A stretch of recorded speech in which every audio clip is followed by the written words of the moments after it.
And both seem to be going. Alright, and tweeting out. Good morning, everyone. This is the OotiniCast, episode 318, being recorded slightly late, as we talked about last show, because we wanted to wait until the cantina. Oh god, I can hear myself. 1 second. Do you know why? Yes, because I had a couple of windows open that I didn't realise in Firefox. Right, anyway, I was hearing myself thinking, oh my god. So anyway, unusual time. It is just before lunchtime for chill, so hopefully we're not keeping you from your lunch chill. Oh, no worries. Alright, well, we won't run too far over. For our good friend Blay, it is 8 p.m. in UK, like a reasonable time, unlike usually it's after midnight when we kick off. And for me, it's some god-awful pre-dawn. It is actually dark outside on the wrong end of the night. Anyway. So, we will not mess about. I believe I did say I tweeted. I'll be yawning a lot, but that's okay as well. And I have my tea. So, we obviously have a lot to talk about today. Mm-hmm. And it's the obvious. So, and there's no lead to bury because, well, there is only the lead. There is no other news that I'm aware of. So, let's get going. All right. Farsia. Everyone's recording on Audacity, right? Yes. Please confirm that, Blay. Yes, I am. Yep. Right. Yep, I am as well. Is my Test, audio test. still okay? Test, Yep. test. I'm going to double check it's all right. my That's fine. sound, make sure my microphone's not being hijacked. Nope, it's all good. Yeah, you've been solid. Ready to go. Okay. Going in 5. Hi, and welcome to the OotiniCast, the podcast that has declared its intentions to God damn it, let me start over again. Hi, and welcome to the OotiniCast, the podcast that has declared its intentions to secede from the Republic. This is episode 318, being recorded on Saturday, October 7th, 2017. I'm your host, Chill, with our producer and co-host, Tio. Hi, Tio. Hey, guys. And our guest today is Blay, at a more human time for Blay, but a less human time for Tio. So, how you doing, Blay? What you been up to? I'm very good. And, I'm glad you were able to get through that intro, because I don't think I could have pronounced it quite as well as you did. Yeah, it's surprisingly tongue-tying to say. It comes from the episode 2 crawl. Yeah. So, all right. Yeah, it's funny. It's like that quote from Harrison Ford, George, you can write this stuff, but no one can say it. Yeah. Some things just weren't meant to be read out loud, clearly. Yeah. So what you been up to? Not a lot in game recently, to be honest with you. Pretty much like a lot of people, I've been waiting for new content to come out to really get my teeth into. At the moment, there isn't a tremendous amount, to do without just repeating everything that we've all done a million times before. So, ironically, even though it is something I've done a million times before, I've done a couple of ops in the last couple of weeks. Plus, I've been leveling a secret adult as well. In some strange times of the night, I've been sort of like logging in, doing a couple of levels, logging back out again. I was quite lucky. I've picked a name that no one would, it's not my usual kind of naming convention for my characters or anything like that. I'm not displaying my legacy name. And at one point, I was actually standing next to someone from my own guild, and they didn't know it was me. So I took a couple of sneaky screenshots for me to have a little giggle at.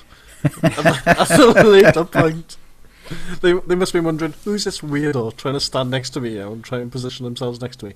But I managed to do it. But other than that, like everyone else, really, I'm waiting for the new stuff. All right. Tio, how about your week? Nothing really to report on at this point.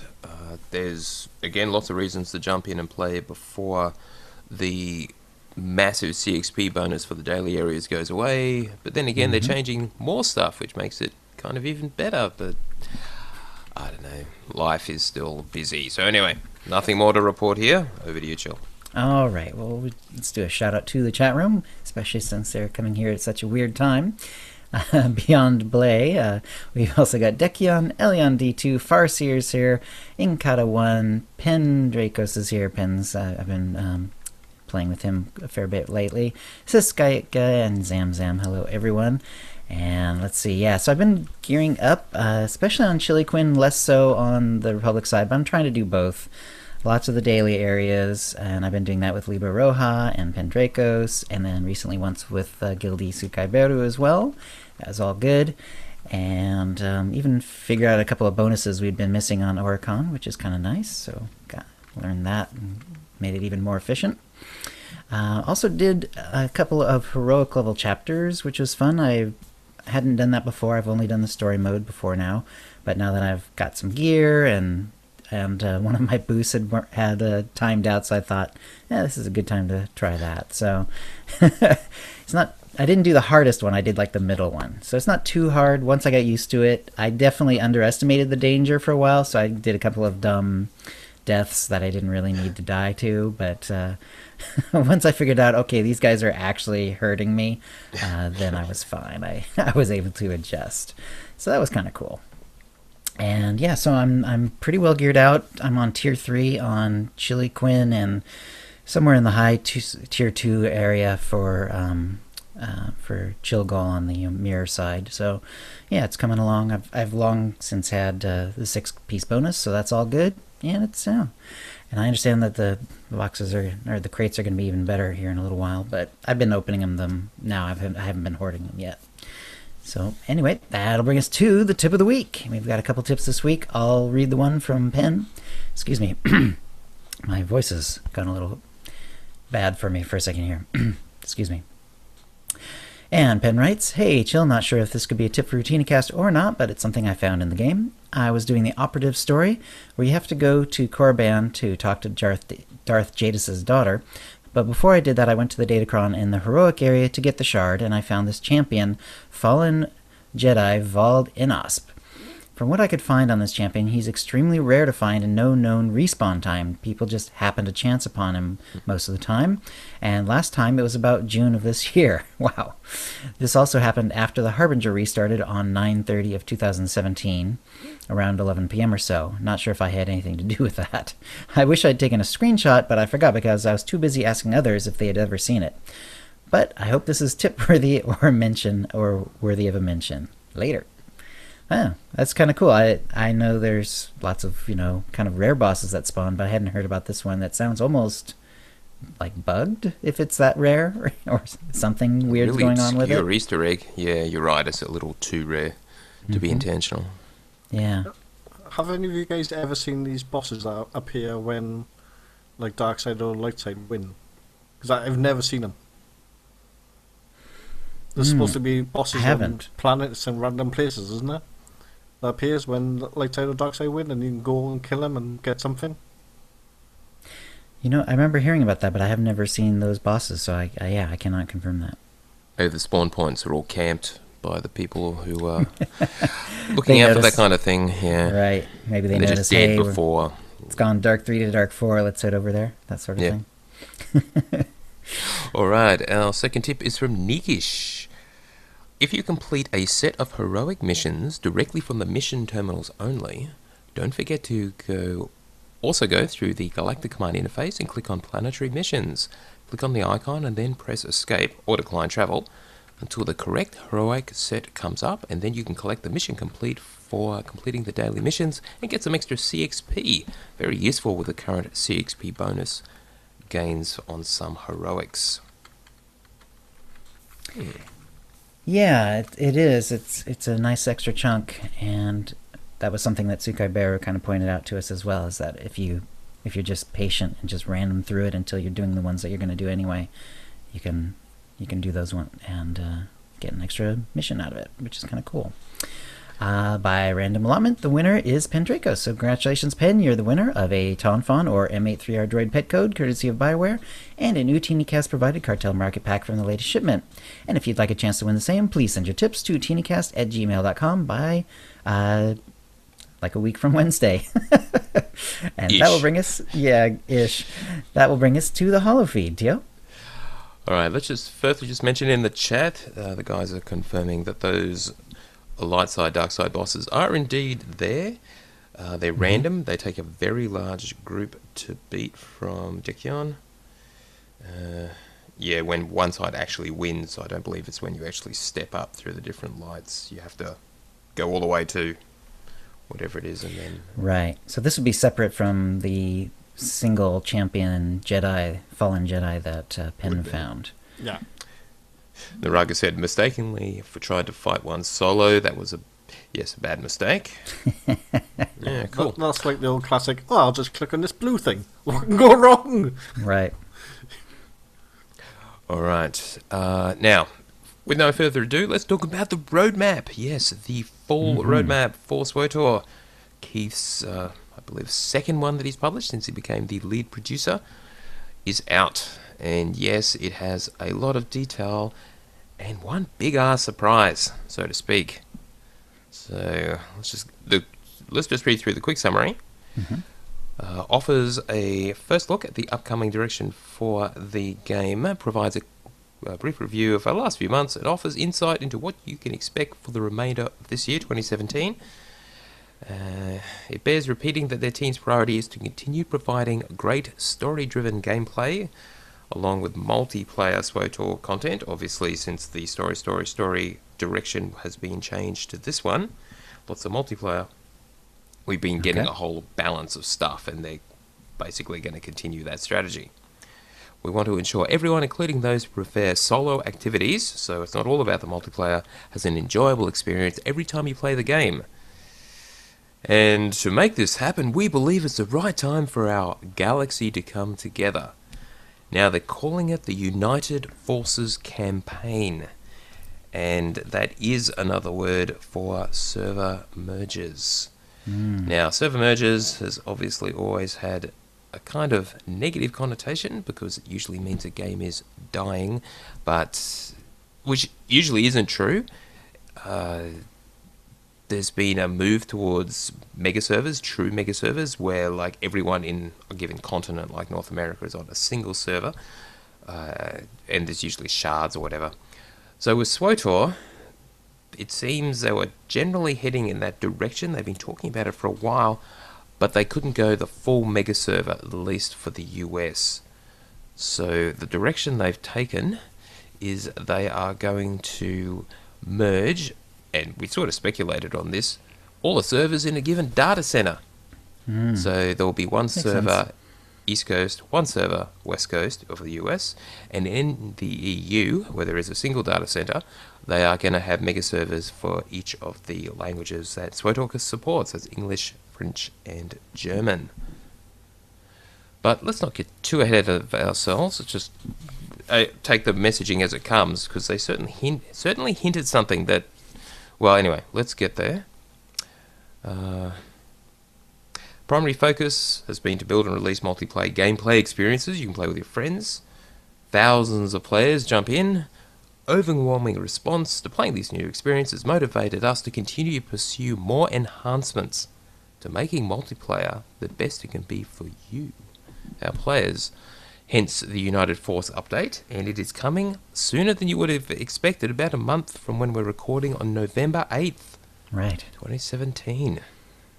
It will add a lot of value to all the gameplay systems. We'll go through the details later about what's in there, and yeah, there is a fair amount of stuff that contribute to great multiplayer experiences. The primary benefit of this update is it will be easier for you to join or reconnect with friends, discover new guilds, and jump into multiplayer battles. To deliver these benefits together in one update, we will connect multiple servers in each region together, as we just talked about. By joining servers as United Forces, grouping becomes easier and queues for your favorite flashpoints, uprising, etc. should become much faster. United Forces update expands your connection to a galactic-sized community of players, integrating 17 servers just down to 5, as talked about. And our goal is to make this experience as simple and rewarding as possible. We'll go through how the merge is going to work, and yes, they actually have done extremely well.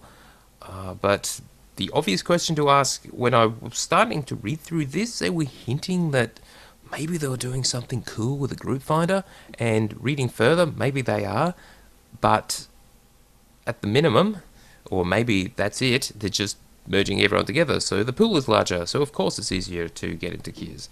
Right. Any thoughts based on the wording? It's just really unclear. Is it just a merger, or are they doing more? It sounds a bit strange, but from some of the wording, I'd almost imagine that what they're doing is when you group up, you can group up with other people in your region.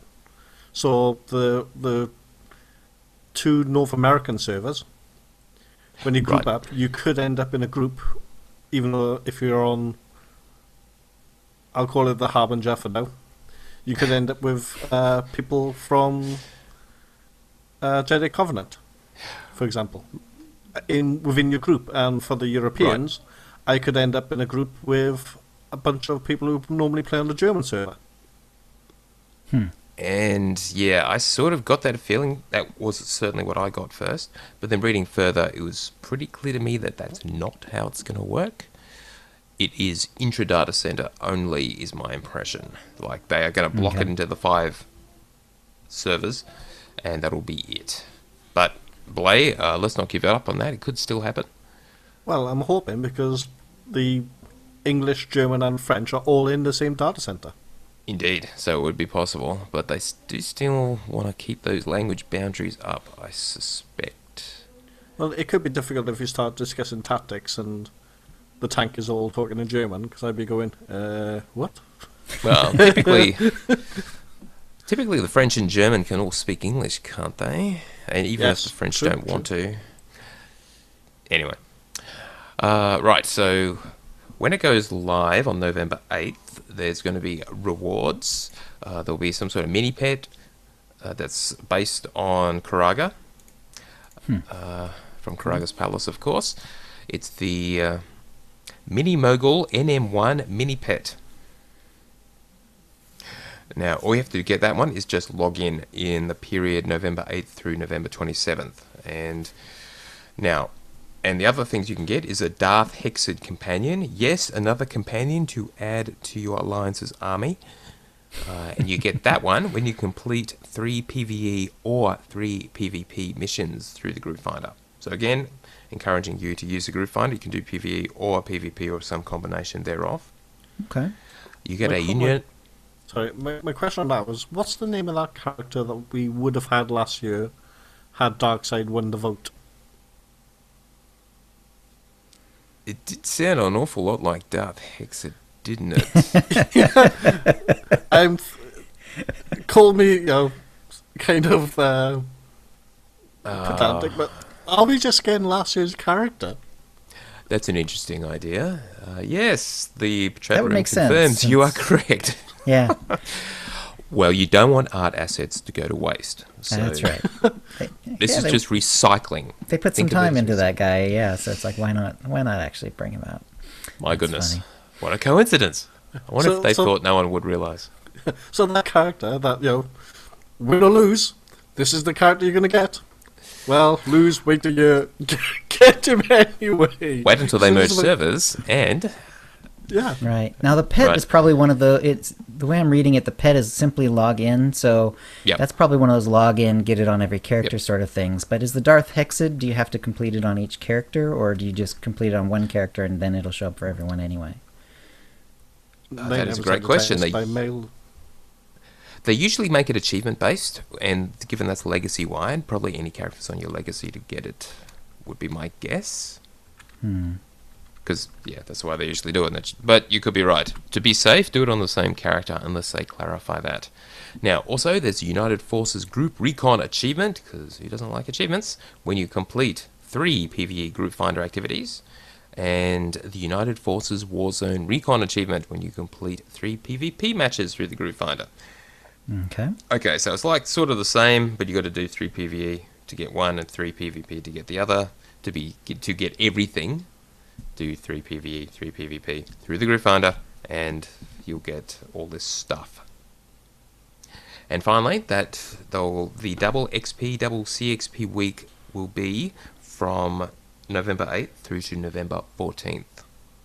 So they did mention that was sort of coming up. You'll get all of this stuff as they're unlocked in-game, such as the new companion, etc. But the achievements are unlocked as you play. The Mini-Pet and Darth Hexed will be delivered via in-game mail on November 28th. So it's all standard stuff. This is just to encourage you to log in and play once the mergers have happened. All right. Okay. Now, they have published a blog that talks about the details. Oh, this is a blog. This is the blog. All right. So, there are some frequently asked questions. And anything you can probably think of is answered here. So, we'll just go through it quickly. They explain why they did it, which they've pretty much already covered. Now, they talked about the names of the servers, and there is a bit of controversy here. So, all your West Coast... Let's leave the West Coast till last, for obvious reasons. The 5 East Coast servers, that's Jedi Covenant, Shadowlands, Ebon Hawk, Prophecy of the Five, and Young Ma, will be coming the Starforge server, which, my personal favourite, I really would have liked to have ended up with my characters on the Starforge. In fact, I will, but most of them are obviously currently on the West Coast. Now, in the EU, our English servers, the Progenitor, the Tomb of Freedom, NAD, and the Red Eclipse, will become the Darth Malgus server. Blay, what do you think, given that's your home? Love it. Yeah, I think that's a great name. It is, actually. Now, the French servers, Mantle of the Force, Battle Meditation, and the Darth Nihilus becomes the Leviathan. Another awesome name. The German servers, T3M4, Van Javalis Chain, and Jacques Sword becomes Tulak Horde. Yeah, these are all pretty good, actually. And finally, the West Coast servers, the Harbinger, Beggar and Colony, and the Bastion, were going to be the Hot Prospect. And let's just say that went down badly with the playbase, even though I'm pretty sure Musco's mentioned that before. I can't remember when. Maybe it was in a private conversation or something I had with him. But anyway, it is an old favourite server name of his. He actually told the story during the live stream that they had a couple of days ago. Yeah, as he said, it was on a list of potential server names. Right. They also mentioned during the live stream the theme was the new server names. They have 3 KOTOR ships and 2 character names. Right. So anyway, after that controversy I mentioned, there will now be 2 KOTOR ships and 3 character names because the Hot Prospect has been renamed. Yes, they did back down on that. It is now the Sutil Shan. So the West Coast servers, Harbinger, Beggar and Colony and Bastion, will now end up on the Sutil Shan. That's okay. I mean, obviously Sutil Shan is a cool character. Starforge, though. Come on. Oh, well. So anyway, that controversy was due to the Hot Prospect being a phrase that could be taken in slang terms to be derogatory towards certain individuals. Take it very seriously. Would never want to create a situation where someone is made uncomfortable by something such as a server name. So, yes, that's why. What I found confusing was that on the live stream they actually said, these are the names, they're not changing, they're locked in, they can't be changed now. And at that point I was sitting there thinking, what is their data structure if they can't change a server name? Like, really? Can't change a server name? And it turns out they can. Well, especially when they had to, if it turned out the Hot Prospect was a bit of a trigger for some people. So, not complaining. I think it's great.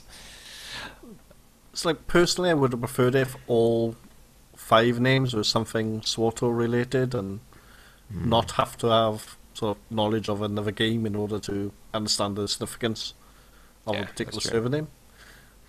Indeed, and now they are, more or less. Although, yeah, I mean... The Leviathan, where was that? I don't remember, but... Yeah. You know, like the Starforge has come up again, and obviously Sutil and Darth Malgus. And even Tulak Horde, of course, if you've done Korriban. So Exactly. The Leviathan is kind of the one that it's like, what is that about again? It was a starship. I just don't Yeah. remember exactly which story it appeared in, but it was a big deal. I seem to remember. Darth Malak's ship, was it? Palace just mentioned that. Oh, you could be right. Oh, well, Possible. that's a bit of KOTOR, but that's all right. All right. And there was also a post about the server forums. As you know, there's forums for each or the individual servers on the official forums. They are all going to be put into... they'll be archived, essentially, into a new sub-forum. There will be new server forums for the 5 new servers. All right, so how are you affected? Back to the frequently asked questions. Well, the way they've done it is made it surprisingly painless, even as far as it's like a server, it's like a character transfer, but really a lot less painful. So except for one thing, and that is character naming. Mm-hmm. Yes, that has gone kind of, unfortunate, because character names must remain unique. They talked about this in the live stream. With guild names, they're going to allow duplicates. With character names, not so much. And they reckon they'd have to rebuild the architecture of everything to make that, to allow duplicates or like stick prior server names on the end or whatever. Even though they were able to add names with spaces in between, they couldn't make that work. So basically, when you merge, there is at least a chance, at least some of your characters may lose their name. Now, they're not going to talk about the algorithm because they don't want anyone to try to game the system, but the key rule is that if you're subscribed, you will win in a battle of the names with someone who is premium. Or free to play for that matter.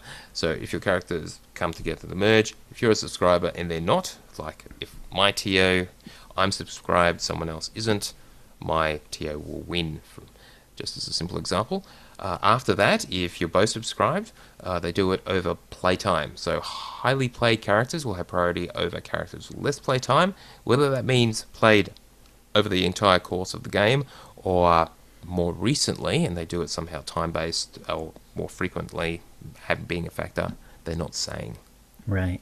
Well, yeah. /played is already in the game. That would probably be the easiest way, but they may have other ways of slicing the data. More recent logins, that kind of thing. Yeah. You could write an algorithm, any number of ways to make this happen. But since it's going to be a massive database merge or whatever... Two Little Lies says, I'll be fighting for my character names with myself, which makes sense. A lot of people do the same names over different servers. You're right. Now, one thing they will be doing is any character that is level 10 or less and hasn't been played within the last 3 months will be effectively have their names removed. They don't delete the characters, they just randomize their name, because they've done that before. So at least all those names will be freed up. Now, I'm pretty sure they've done this before, but they're going to do it again. So if you've got any placeholders that are level 1, and they haven't been played in the last 90 days, you may want to log into them sometime between now and when they do the big merge, which will, I believe, be on November 8th, they said. I don't think I'm going to lose any sleep if I lose Charles Boyd and Ben Irving. I created 2 characters called Charles Boyd and Ben Irving ages and ages ago after one of the streams. Did they actually look like the real people? Yes. Yes, of course they did. The Charles does, yes. The Ben, not so much. You can't really get his kind of body shape in the game. Right. Alright, now, let's just go through the rest. What will happen to your characters? Now, if you've got over the maximum, which is 52 per server, that is the current cap, they'll do what happened when I did the mergers way back when the Harbinger became the Harbinger and the merge before that. Basically, you'll end up with, you will not lose any. If you're subscribed, you'll be able to play them all. You could end up with hundreds, depending on how many you have on all the various servers that get merged together. But you will not be able to create a new one until you delete characters down to the cap and have a free spot. So just say you end up with 100, you'd have to delete 49 of them to end up with 51, and then you can create a new one. to take you to the cap of 52. Now, it is possible they will increase those caps. Keith is looking at it. And that includes the number of default character slots that you have on for your subscription. Oh, I should mention you have to pay for all the ones above 12, which is the current default cap. So you actually have to purchase all the way up to 52. So you have to free up that much space.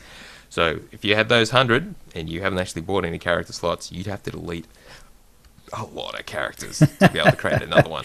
Yeah, you would. Yes. But that would mostly happen, I would imagine, like on the East Coast. Like if you did a lot of East Coast playing and you had multiple characters on each of those servers. Yeah, true. Though, of course, if you bought character slots, they are account-wide. And so you would have had extra slots in every server, and now they're merged all together. You just have one set of those extra slots on that one server. And that's going to be a general theme here in terms of the effect. All this stuff, you used to be able to spread it out across multiple servers, but now there's just one. And a lot of the old limits apply. But like I said, they are looking at trying to increase it. Now, for free-to-play accounts and perhaps premium, those all your characters will be deactivated, and you'll have to reactivate the ones you want to play. You don't lose any. They're all still there, but you will have to choose the ones you want to play because you are limited. Character naming, we did talk about. Yep. Now, note that the server you came from has no effect. So there isn't like a server they're all merging to. These are brand new servers. It's like with the Harbinger, even though there was a Harbinger before, it didn't make any difference. The people on it were merged onto the new server. And so, yeah. And of course, there are no servers with the new name, so it makes no difference. So brand new servers, where you come from makes no difference. And Blay, I believe you're happy about this. They're looking to reduce the cost of server transfers, legacy name, character names, and guild name Oh, no. Yeah, yes. I tweeted about this quite a lot because of the... Well, it wasn't actually my problem because I've got the same legacy name on all servers. But I've got friends who have different names, and their lower name... So they've got a level 50 legacy, a level 40 legacy. But the level 40 legacy is their new legacy, and that's the legacy name that they'd like to keep, which obviously they're going to lose. Right. So it'd be nice if it can be made cheaper to put it back to the legacy name that you want to keep. All right, let's talk about legacy, because that is a really good point. When they merge, if you've got legacies on all, say, 5 servers that are merging into the East Coast Starforge, so awesome. Each legacy has its own name, of course. The highest level legacy is the one you end up with. And if you've got multiple level 50 legacies, it's random. You got no choice. So, yeah, as Blay said, you'll almost certainly want to rename, and they are saying they are going to look at making that cheaper. Because, yeah, for a legacy rename, is it like 1,000 Kato coins or something? For a guild rename, it's like 3,000. It's a lot. I haven't looked at the prices for a while, but it's a ton. Now, server transfers are obviously still 90 Kato coins, and they did say they're going to make the inter-region ones cheaper as well, as in between the EU and the US. Currently 150 on special. They'll maybe try to get that down to 90 as well, or even lower. Now, other things from the merge, when you're all brought together onto your mega servers, friends list will just be unchanged. They just get merged together per character, because it is still per character. Ignore list works the same way. Doesn't matter if names are changed underneath, it all still works. The GTN listings, all the same, except there's just now a bigger pool of people. Yeah, all the listings interesting. just merged together. Because usually, like, if you're doing a regular characters change, you're supposed to, get rid of any GT. You're not going to get your GTN stuff. So you got to get that taken care of before you move. But because this is so, so fresh, they're able to actually just move them all over. It's literally just bringing it together. Mailboxes, same deal. Doesn't matter. Anything on your mailbox will just stay there. Your outfit designer, your appearances that you've stamped into your various outfits will not be affected, unlike in a character transfer where you lose them, which is kind of painful. That's all fixed. Oh, and by the by, weapon slots for the outfit designer, they're in the backlog, and they haven't been scheduled, so don't get your hopes up for that. That was mentioned in Twitch chat at some point by Keith. You will be able to continue to use the character transfer tool until 24 October, and then they're going to switch it off until November 8th, and then it should be available again shortly thereafter. We talked about legacies. I'm a bit disappointed with the character transfer that they've turned around and said, even though we can do this wonderful, wonderful stuff when it comes to a server merge, we can't do it with a character transfer. So the current limitations of a character transfer, like losing your appearance, that's going to still exist even after all this brand new technology has been put into place. Yes. Unless they have changed it, they haven't actually said they've done anything with the mechanics of it. It should work roughly the same way, sadly. Yeah, I think this is very much a one-off since they're just bringing everything together. In the live stream, they actually confirmed that it wouldn't change afterwards. Right. Yeah. Police reckons clearing your GTN mailbox wouldn't be a bad idea because stuff can go wrong. But a year of little faith. BioWare, come on.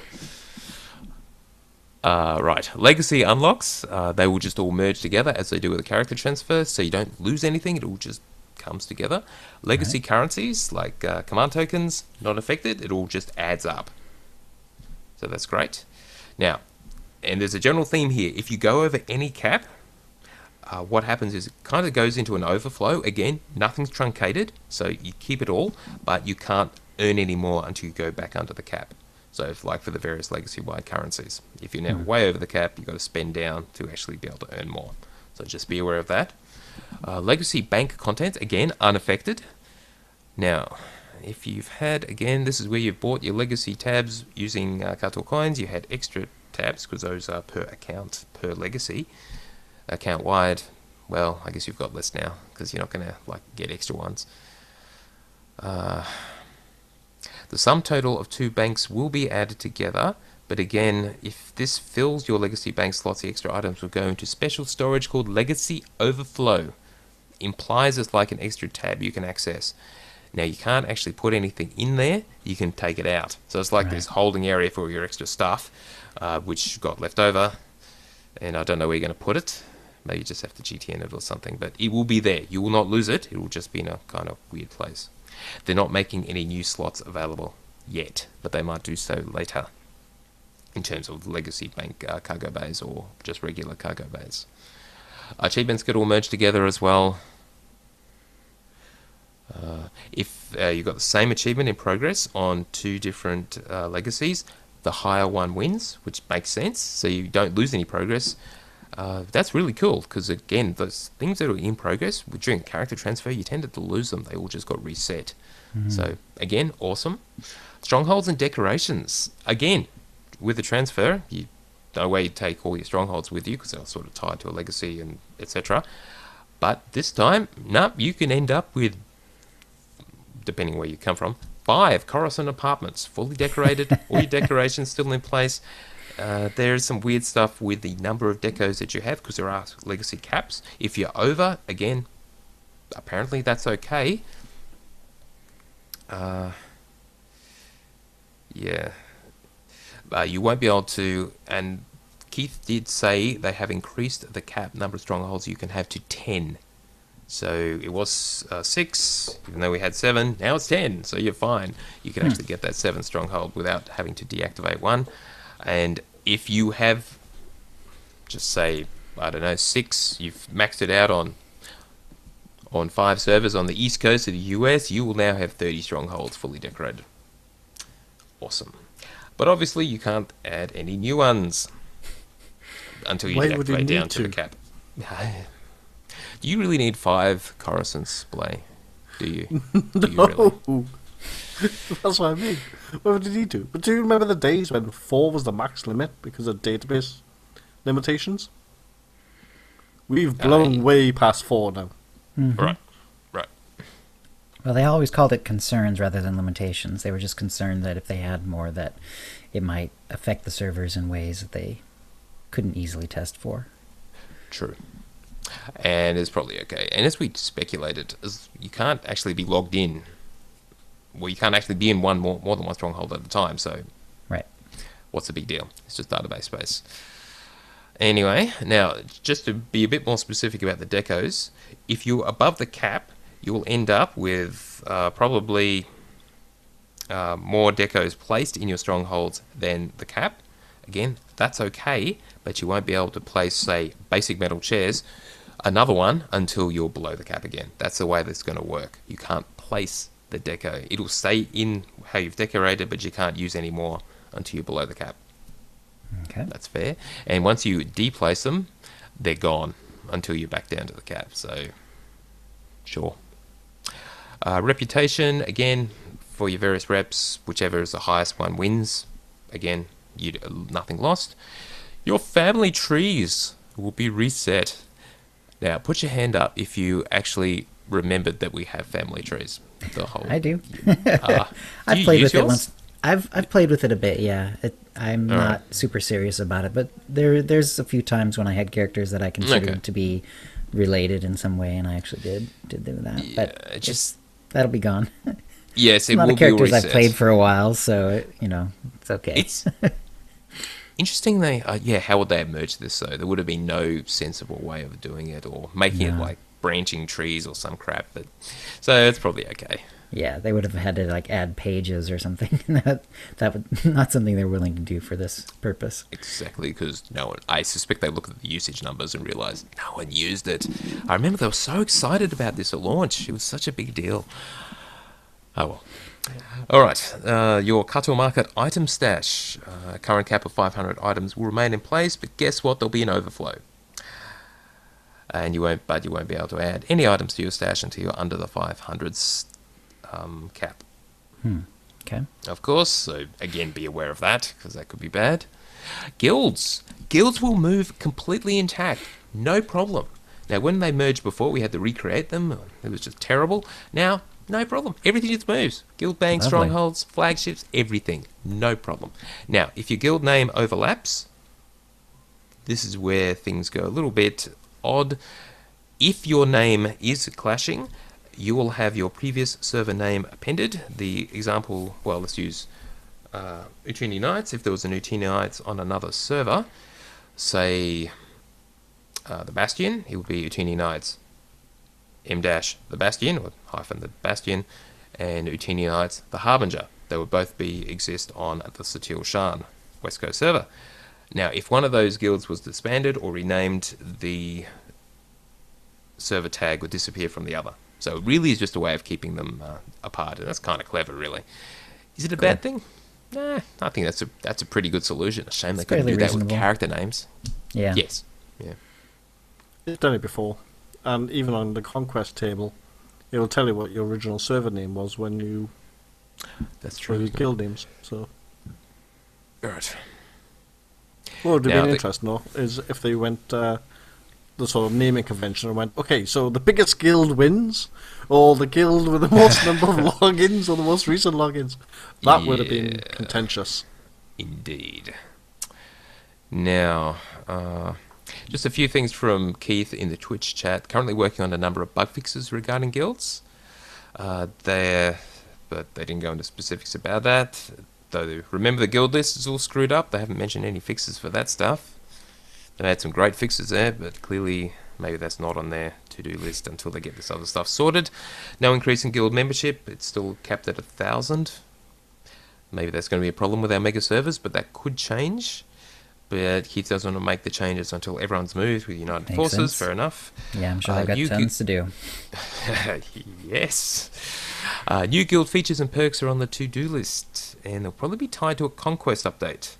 So they're going to do something clever for conquests. The time of peace conquest will run from October 24 to November 13th. So during the preparation and for a week after the actual merge, just so conquests don't get in the way.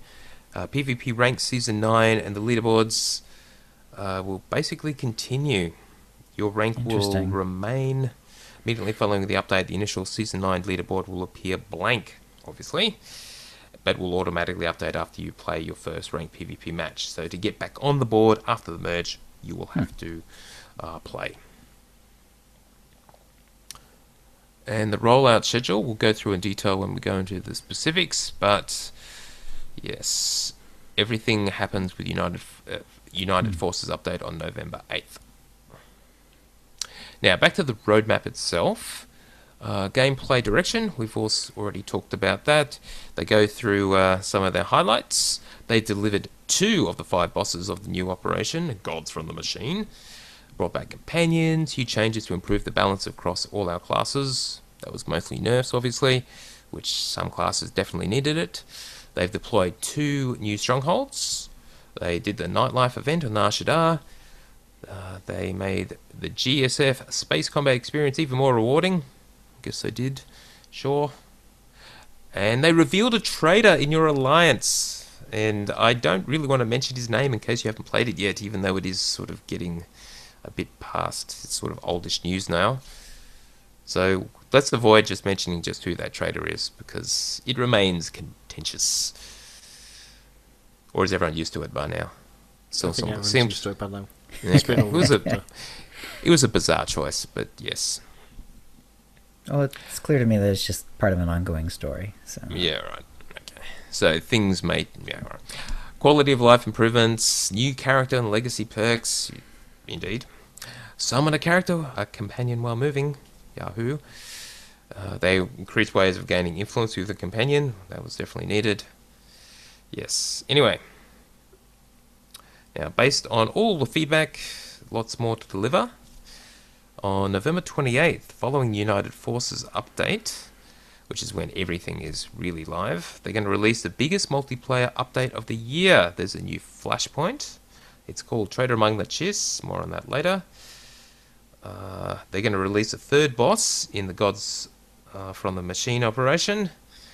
And they're actually going to release a new GSF map. Places you in orbit around Iokath. Now that should be a fairly nice environ for a new GSF map. Now I'm pretty sure they said it was another deathmatch. That they mentioned that somewhere. I think it was on the live stream.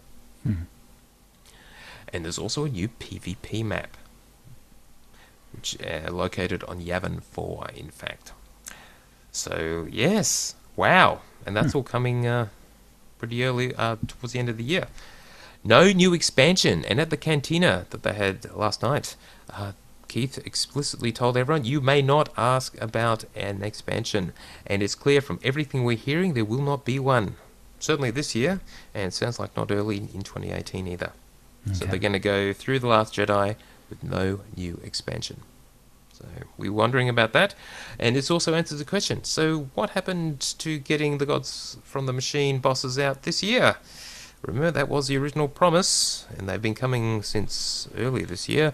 And they said, yeah, we just couldn't, we ran out of time. Okay. So anyway, we'll get the last 2 in 2018, but we'll get at least the 3rd, Nahut, or however the hell you pronounce it, yes, towards the end of the year. Plus, the update will include a multitude of additional features. Keith's favourite include an enhanced group finder. So this is what made me think they're going to do more than just a server merge. It will make grouping up quick and easy, whatever that means. Okay. And I don't believe they're going into any more detail than that. There'll be some legacy bank improvements. They may just mean the legacy wallet. Means of boosting a character level 70. The United Forces rewards we've already talked about. And there's new features coming in early 2018, including the afore alluded to overhaul of the Conquest system. So it's got a stronger focus on daily activities and giving all guilds and players access to some great rewards. Interestingly, some mega guilds were locking down Conquest. Now they've all merged the servers together. It'll be the battle of the mega guilds, I guess. Mega guilds. However that works. I think it's just going to lock out smaller guilds from even getting on the leaderboard. Yeah. Unless they make the leaderboard 20 instead of 10 slots or something. True. No hint of that, of course. Now, story and companions. Face a deadly decision for your alliance. This is on Crisis on Umbaran, game update 5.4. Track down the traitor. A lot of speculation about why this happened, why anyone would betray the alliance, and how we could allow such a horrible situation to occur. We know this has been impactful, so perhaps knowing the story transitions to the Chiss on the planet Capero. Copero will give you a bit of insight as to what may happen on November 28th in A Traitor Among the Chiss, which is game update 5.6, November 28th. There will be a thrilling conclusion to this chapter of the story early next year. So this chapter has been going on for a year now, roughly. Yeah. So they had Timothy Zahn, author of the original Thrawn trilogy, the one that came out in the early 90s and pretty much kicked off the EU, the extended universe. Some of my favourite Star Wars novels. He was actually there at the cantina and spoke, and that was kind of cool. Apparently they brought him in and consulted on the Chiss storyline that they are adding in Game Update 5.6. Of course, they didn't have to do that. Timothy Zahn doesn't exactly own the Chiss, but he did invent them. So having him involved is pretty cool, really. Yeah. Now, at the cantina, they gave out these Traitor Among the Chiss posters with Welcome to Copero in Orabesh on it. And it's pretty cool with the Chiss Ascendancy logo. At least I assume that's what that logo is. The way it's described, they did this on Twitter. They just revealed some details. Your hunt for the traitor leads you to territory controlled by the mysterious Chiss Expansionary Defense Force. Explore the Chiss world of Copero, featuring beachfront resorts, rocky cliffsides, and breathtaking mountain vistas. I read that and thought, here is our 8th stronghold. Somewhere in there, anyway. Sounds more like a holiday destination. That would be really fast if they did that. Well, you know, when you build all those assets, maybe it's just easy to push them into a stronghold. Throw down a few hooks, who knows. Face Syndic Zentar, leader of a separatist faction, pushing the Chiss towards all-out war and providing refuge for Theron Shan. Oops. Providing refuge for some traitor. Team up with former Imperial agent companion, Raina Temple. Agent Temple is back. Who act as your eyes and ears among the Chiss. I love Raina Temple. That's awesome. Yeah, it is. Timothy Zahn, when he was on stage at the cantina, said it's been a good opportunity to include more female Chiss characters, something I've always wanted to do more in the novels. It was a fun chance to explore Chiss culture that hasn't come up in the books yet, like Chiss structures and cultural rituals. And given mainly we saw Thrawn through Thrawn's eyes, though I haven't read the novel Thrawn. Chill or Blay, have you read it? I haven't. I have. I have the audiobook. Yeah, okay. I've only listened to it once, though, and it was a few months ago, so I'm a little fuzzy on the details, especially since I kept like trying to mentally compare it to the original trilogy in my head when I was listening to it. It's like there's basically no overlap, and it all kind of got mixed up in my head. I really should listen to it again. Yeah, so just to be clear, what Shul is alluding to is in the original Heir to the Empire, etc. Thrawn trilogy, and a couple of books after that, Timothy Zahn invented Thrawn and the Chiss. And that was a whole storyline, part of the EU, and was blown away when Disney eradicated the expanded universe. So none of that happened. It's all just legends. But then Thrawn was reintroduced in Star Wars Rebels. And the character is more or less the same. The way he uses art to understand his enemies, which I always thought was incredibly cool and didn't make the slightest bit of sense, but it was still fantastic. And in the novel Thrawn, apparently he explains just how all that works, and probably giving more detail than it sounds like I would have liked, because it was nice, keeping it nice and mysterious, but then they try to explain it from his point of view. Or that's the way he described it, because I haven't read Thrawn, though I will. Now, it's worth noting that there's going to be some Marvel novels that adapt the novel Thrawn into a 6-part comic series. Or graphic novel, so that'll be cool. And also, just recently, Timothy Zahn has released, he is releasing a sequel to Thrawn called Thrawn Alliances. So Timothy Zahn is writing another Thrawn novel, Thrawn Alliances. So, cool. And that will be come out in summer US, Northern Hemisphere summer 2018. So fantastic. All right, where were we? So anyway, yes, lots of Chiss. Timothy Zahn will be consulting, or has consulted in writing the story, and will end up on a Chiss world. Copero. I'd like to see how they explain away that the Chiss have developed pupils in the last couple of thousand years. Or maybe they... Oh, interesting. Because they didn't in the game? Which way around is it? Well, in the game, the eyes are just flat red. Whereas in the Star Wars Rebels, they actually had pupils. Yeah, okay. Yeah. Mm-hmm. Right. Right. Awkward. Star Wars magic explanation. Whatever. So picky, Blay. All right. Now, if you are lucky enough to attend the New York Comic Con Cantina, that was at the Stitch Bar, you got one of these cool blue T-shirts, which has the Chiss Ascendancy symbol and Chiss Ascendancy in Aurebesh on it. Very cool. Very cool. Mm-hmm. Kind of like the ones we got there with the class symbols, but it's still, I wouldn't mind this one either. Let's see. Now, back to the roadmap. Companions. So they Keith mentioned how they've made you able to customize the ones that you weren't able to customize, which is always a bit weird. As in being able to dress up your Space Barbies just like you could with our original class companions. They've done Theron, Lana, Shavisla, Koth, and Senya. And they'll be doing more over time, no doubt. And Charles talked somewhat about companions coming back. And he actually, on the live stream, sort of ran through who's coming, though not definite. And just because they're not in this list doesn't mean they're going to return, but ones they're thinking of in the shorter term, Ensign Temple, as we talked about, coming in Game Update 5.6, November 28th. Arkan is going to get a romance arc. Of course, if he didn't survive, I guess that would make it kind of weird. That would be optional. Very awkward. Yes. They're going to bring out Corso Rigs. Yeehaw! Risha, Akavi, Mako, Vector, Kira, Lord Scourge, awesome. Only Darkside Jacer, so not Lightside Jacer. Interesting. Areso, Felix Areso, and Ashara.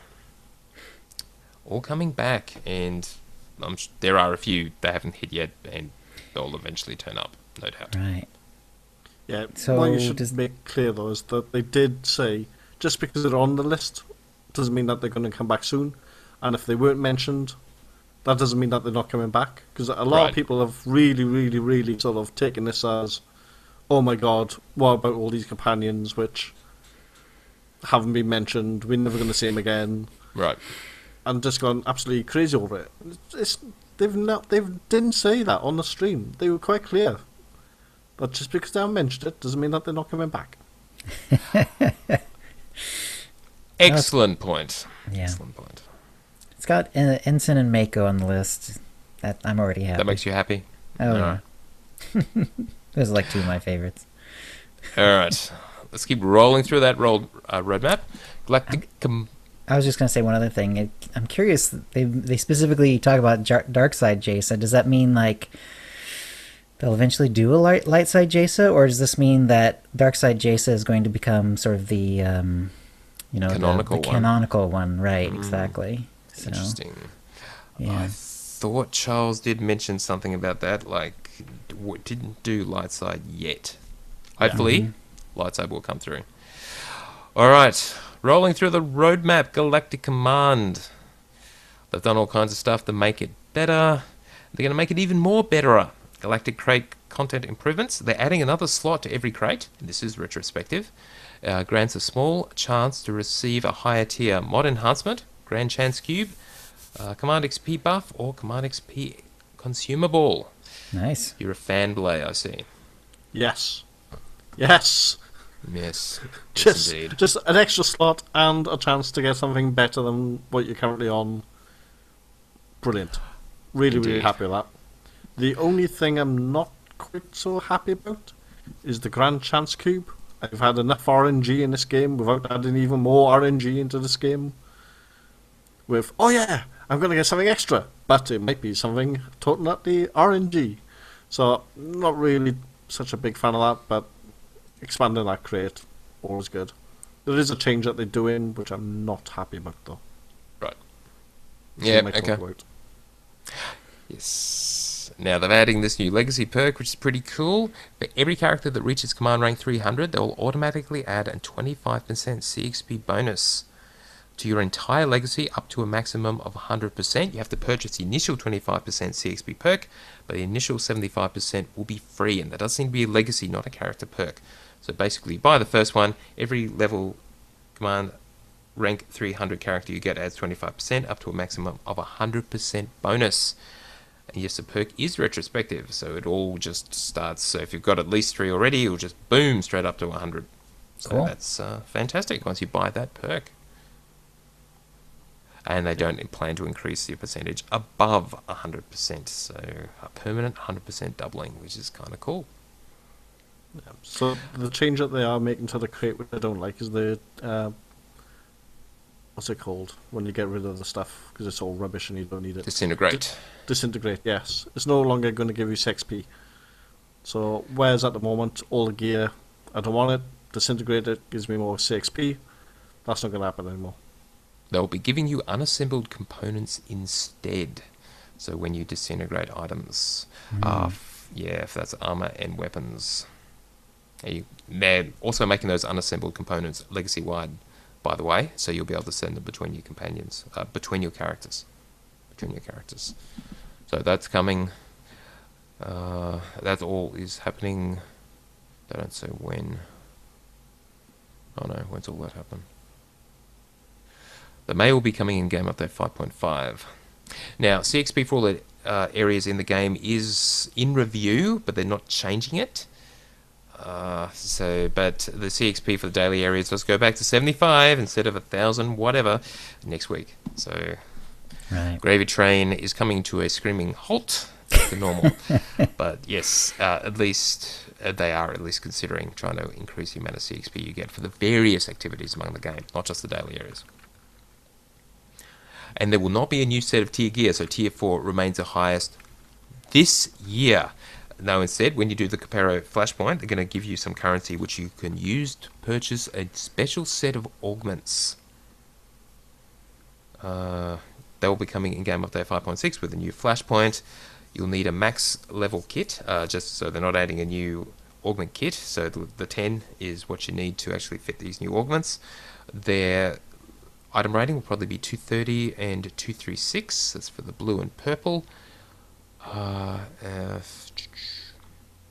And apparently, Musco mentioned this, all their DPS target stuff is based on gear levels, not including these augments. So with these augments, this will push you above where they're aiming the content at.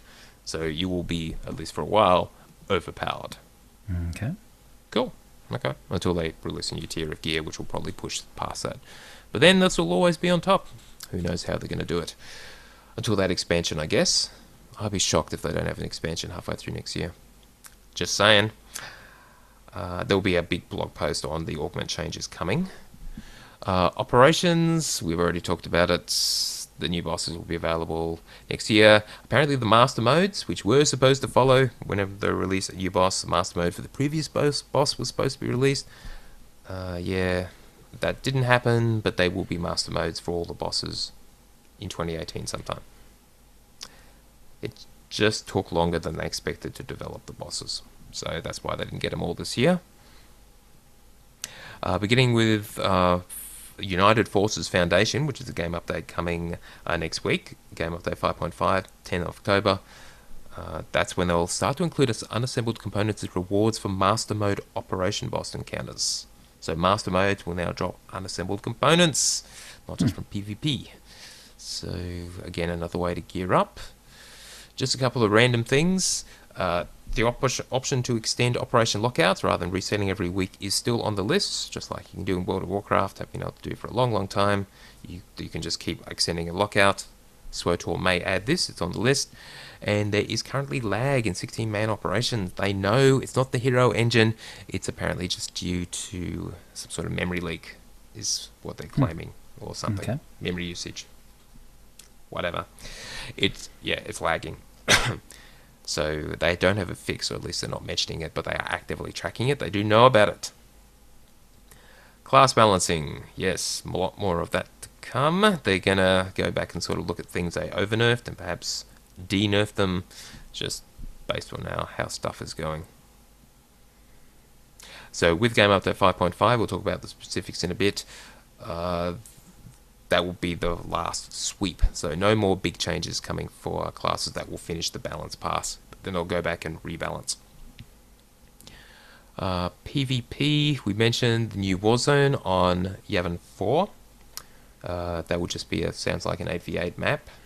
Battle for control of ancient Sith secrets buried on Yavin 4.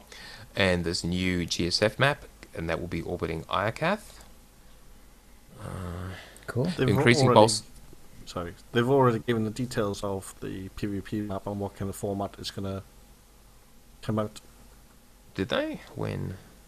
They mentioned it's based on the Alderaan rule set and is cross-faction. Yes. Yeah, they talked about that on the live stream. Right. So it's a reskin of that, basically. Sorry. They're looking at making the other PvP maps cross-faction. As we've said, why don't they do that? They just need to do a bit of new voiceover and stuff to make it thematically correct, though I'm sure no one would actually care. But anyway, the new one will also be cross-faction. Talked about all that. There will be cruising bolster to 242, but we knew that was happening. That's for non-ranked war zones and arenas. Doesn't remove the gear chase, but gets you closer to the tier 4. They're hoping that the increased server population with the mergers will reduce the chance of win trading. Good luck with that. They're talking about bringing back old PvP rewards like the Furious rewards. Or some way of getting them in-game, not cartel market. And with Game Update 5.5 October, they're introducing extensive GSF ship and component balance changes. Massively extensive, Musco mentioned. He said like a whole lot of pages in Word or something. So, wow. Okay. My voice is giving out. Quality of life. Changes to existing game systems, improvements to the user interface, simplifying ways to do things in game. These are all things they've done.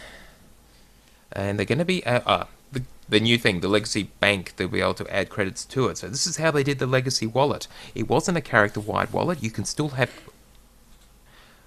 credits on your individual characters, but now you have a way of storing them in your Legacy Bank, which you can add to and withdraw. Very clever. Okay. So that makes sense. Then that is the best possible solution. I wonder if that means that free-to-play and preferred will not have access to that, because that sort of gets past the whole escrow thing. Right, it sure would. And just in case you're curious, the credit cap for the Legacy Bank will probably be 100 billion credits.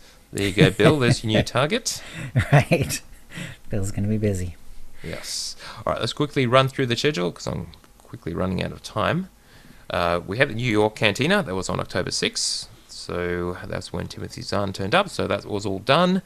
United Forces Foundation is Game Update 5.5. That's coming next week, October 10th. That's when they put the unassembled components on the Master Mode bosses. The massive changes to Galactic Starfighter. PvP bolster goes to 242. The DVL pop-ups will now display less frequently, and once the site is won, they will remain in a victory state longer. So it's actually not that long at the moment. Give you more time to defeat the world bosses. If you can find them, you may actually spot one in the wild. They're making substantial improvements to the Iakath daily area. They've dramatically reduced the amount of the Iakath currency required for those daily quests. So people may actually do it, even though no one's bothered because they haven't got the massive CXP. That'll go back to normal next week. Galactic Command Rank Legacy perk will give you the 100%. Will come in Game Update 5.5. So that the 25% up to 100 next week. And there's newer companion customization vendor on the Fleet Bazaar.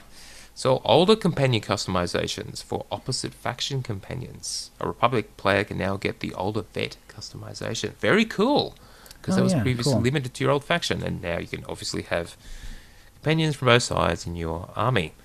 Additional class balance changes. Let's just hit them briefly. Bodyguard Merc and Combat Medic Commando. This is Keith's favorite class. Has got nerfed. It was overperforming, but they did get some burst. So I think it's that. They haven't given enough details in that to try and work out how much of a nerf that is. Yeah, so it's just a nerf, really. No, shit, that was a merc. I beg your pardon. So, let me just start that again. Bodyguard Merc and Combat Medic Commando have just been nerfed. They've just reduced the HPS output. So, just flat nerf across the board. To Keith's favourite, Medicine Ops and Operatives and Sawbone Scoundrels.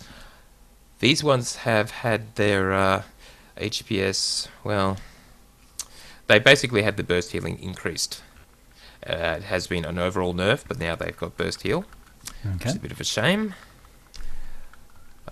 Deception Assassins, Infiltration Shadows, they were pretty much overperforming, so they've been nerfed. Lightning Sorks, Telekinetic Sages, they've also been nerfed. And finally, Annihilation Marauder and Watchman Sentinel. That's my old TO, the original TO. They were overperforming. Gasp.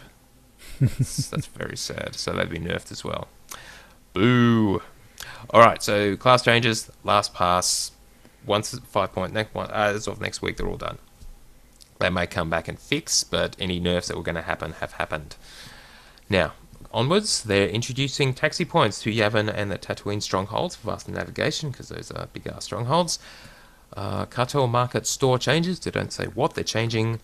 And they're doing United Forces stuff under the covers. So all of that in Game Update 5.5 next week, October 10th. October 24th, they're sort of starting they're planning some extended downtime on October 24th to get things going with the infrastructure for the merge. And then finally, United Forces goes live in Game Update 5.5.1 on November 8th. That's when the merges actually happen. It'll be more than a 4-hour merge, so expect like a day downtime or something for the full week. Double XP rewards, you get new pets and stuff, and achievements already talked about. And then finally, Trader Among the Chiss, Game Update 5.6, November 28th. That's when we get Nahut, or whatever, the third boss for Gods from the Machine operation, and the new flashpoint on Capero. Awesome. What else do we get? The gear you get from Master Mode Capero will also be 242 gear like Crisis on Umbara. You will get the new PvP map, the new GSF map, the Group Finder revamp. So this is where they're alluding to. This is apparently where it happens. Significant upgrades to how you queue for multiplayer and solo activities. Huge bonuses for all random play choices, but also allows for easy selection of individual activities such as daily areas, flashpoints, and operations. Alright, so all of that really is just saying Group Finder interface improvement. Yeah, interesting that they're doing group stuff for daily areas. Yes. That's not really a thing right now. You know? Yeah, because they're all just Heroic 2 pluses at the moment. Yeah. Well, even if you go to like Section X, there's not really a, they're non-heroic missions, but there's not really a group finder thing for it. Right. Apparently there will be. Okay, sure. And this is where credits and unassembled components, your legacy bank thing and the unassembled components go legacy wide. So we'll have to wait for 5.6 for that, November 28th. That's also where they changed the disintegrate system. So you get unassembled components instead of CXP for when you disintegrate, and that's when Instant Temple returns, and the rewards are distributed. In Game Update 5.6.1, December 12th, that's when Wookiee Life Day starts for Life Day, given it's towards the end of the year, December 12th. And 6th year anniversary celebration, 6 years of SWOTOR. Dear God. Wow. Thought it was just 5 years, not that long ago. And apparently more quality of life changes. And he does hint a bit at what's coming in 2018. Conclusion of this chapter of the story, where the trader reveals his true plan once and for all via a new flashpoint. Alright, fine. So he betrayed us, but as you were alluding to, Chill. Mm-hmm. Okay, fine. Final bosses and details, Master Mode for Gods from the Machine operation. Upgraded Conquest system will be early next year. And a new daily activity system with great rewards. Daily activity system.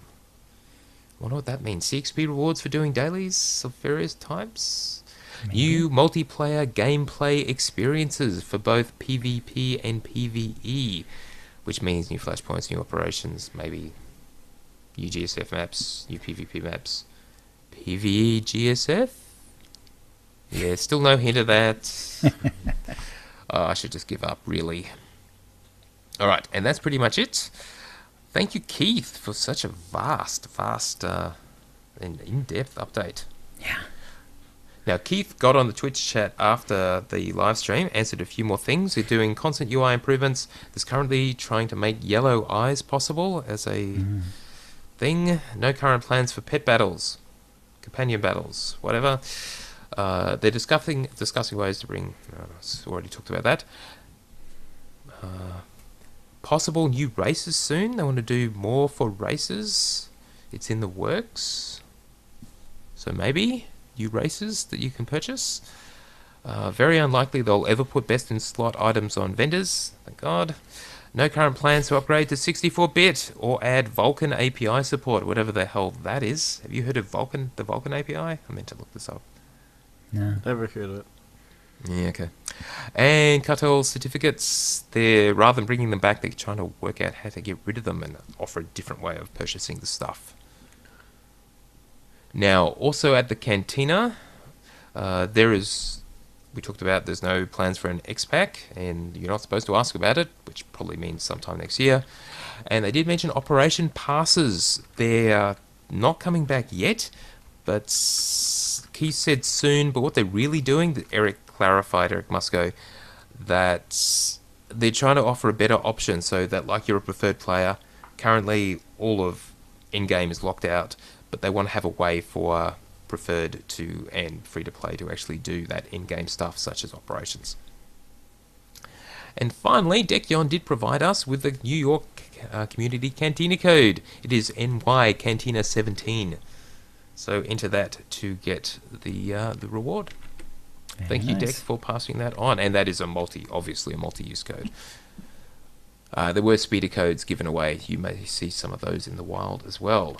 Now, Farseer did clarify, thank you, sir, that Vulkan is a new generation graphics and compute API that provides high efficiency, cross-platform access to modern GPUs used in a wide variety of devices from PCs and consoles to mobile phones and embedded platforms. Okay, is it replacing DirectX? Is it... Well, cross-platform means it's not Microsoft. I wonder if Microsoft will move to it.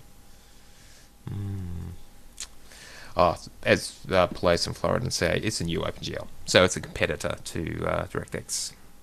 Right, so that would be no for Microsoft. All right, and that's the news. Wow. All I can say is these things are getting longer each time they do one. So I'm looking forward to the next one, because that's going to be epically long. That's going to be sort of sit down, get comfy, put some slippers on, and settle in for the night to try and get through. It's going to come with a voice-acted audio version of it that you're going to be able to purchase. It's going to be that long. Indeed. Wow. All right, my daughter's waking up, so can we quickly do the force feedback so I can get out of here? Yep. It's 6 o'clock in the morning. All right, that'll bring us to the force feedback where we read out your tweets and emails. And Johnny Born to Eat Bacon wrote in, I will now display my powers over Tio. Watch as I make him groan and roll his eyes. I cast hashtag Star Wars humor at Tio. General Kenobi, I have the high ground. Specific Kenobi, I am positioned in such a way that my altitude has become higher compared to yours. Yeah, I actually laughed at that. I thought it was funny. That is my kind of humour. So, thank you, Johnny. Yes, it worked. I did groan, I did roll my eyes, but I did laugh as well. Thank you. Good. And Johnny said, as a superpower, it's not much, but the range is impressive. Indeed. And Corit at Corit Delantre also said, I will admit that one made me laugh, as bad as it was. And yes, it was bad. Very bad. But then all Star Wars humour is. All right, then. Was there anything else from the chat room, Tio? If there was, we'll cover it next week. Or next. All right, then. That's a show. If you'd like to play with us in the Utini Knights Guild on the Republic side of the Harbinger server, or in our Guild on the Empire side, do a /C join Utini to join the Utini channel. Then let us know you're a fan of the show. You can email questions and comments about the show to OotiniCast@gmail.com.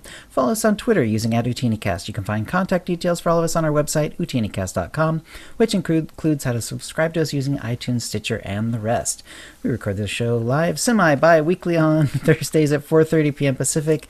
Go to OotiniCast.com/live to find out how to join in. Our theme song is Doomsday by Jean-Paul Zogby. Thank you to the chat room, and thank you to Blay.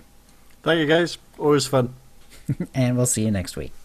All right, guys, keep recording. Everyone, thank you for watching. I need to help get my daughter out of bed. So, we will be back in a bit less than 2 weeks with whatever the follow-up is and with Game Update 5.5 Live. So have a good one, guys. May the Force be with you and or serve you well. Take us out, Shell.